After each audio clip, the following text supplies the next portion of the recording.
I got grounded for 10 months. What did you do? My mom and dad are gonna be watching this. You gotta be like, Gigi, don't watch this. No, Gigi can watch this. She probably heard about it. What did you somehow. do for 10 months, bro? So I wasn't a bad student, but like in middle school, like I was a pretty like mischievous kid.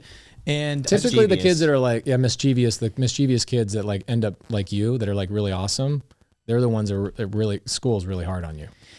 School was fairly hard on me, like at a younger age, but then like as I grew older, I kind of realized, okay, it's not too bad. But it was funny because while I was growing up, a lot of people thought that like, okay, this kid is going to be kind of like the degenerate, you know what I mean? What's funny is like you were probably talking to everybody, making friends with everybody, making jokes the whole time. But like when you become an adult, those are actually superpowers.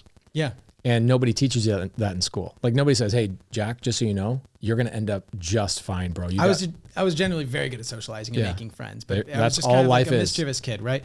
And I just basically had a parent-teacher conference that went very, very poorly. What happened? It was Mrs. Schneider's class. Mrs. Schneider. And she's watching this she right didn't know now. what she was doing. It's not her fault. It's not her fault. I remember I was going into the class with my mom, and we got the parent-teacher conference, which is never a good sign. And she basically just said, your son, and I quote, is an extreme distraction in class, which basically my mom's a teacher. She's a public school teacher. So she knows like she does not want to have to deal with that. And she understands where Miss Schneider was coming from. She's a very empathetic person, which I think is beautiful. Yeah. And she grounded me. And for 10 months. What were you doing in class? Talking to everybody. A lot of stuff, man. So I sat in a normal seat. It was no, it wasn't like that, man. I was sat in a normal row, and I would just, I don't know, man. I was just always sleeping in class, or I was like throwing things, or I was like with my friends. It was never like throwing things at someone, but it was like playing games with my friends and talking and laughing and like, you know what I mean, chasing each other and whatnot. And she created her own desk for me. It was right at the front of the class. So she had her podium right here. You could barely squeeze between my desk and the podium. Wow. And then behind me was the normal row of classes.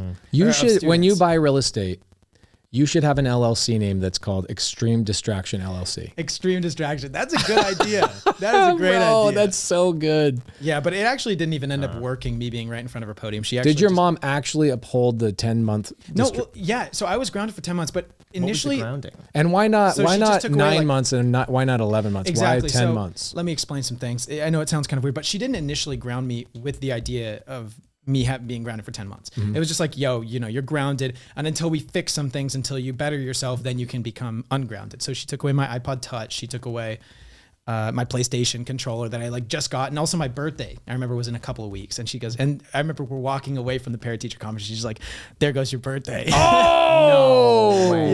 yeah. Wow. And I was like, How did you feel in that moment? I was upset, but I got it. I'm like, you know what I mean? Like, I was an annoying kid in class. Like, I definitely didn't help out with the environment. I was just having fun though.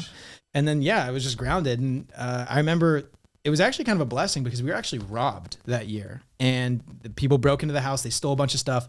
They didn't steal my iPod Touch because it was hidden by my mom. That's so good. So I actually ended up getting my iPod Touch back and my PlayStation remote. They Blessing did take the in disguise. PlayStation, Always but I had the looking. remote still.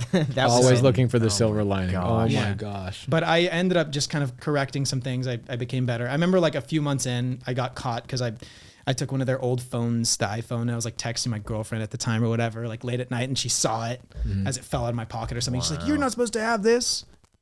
So I got regrounded again, and it was just like grounding. Here goes your after. Christmas. Exactly. So yeah, it wasn't that bad, and I definitely think I learned a lot of lessons.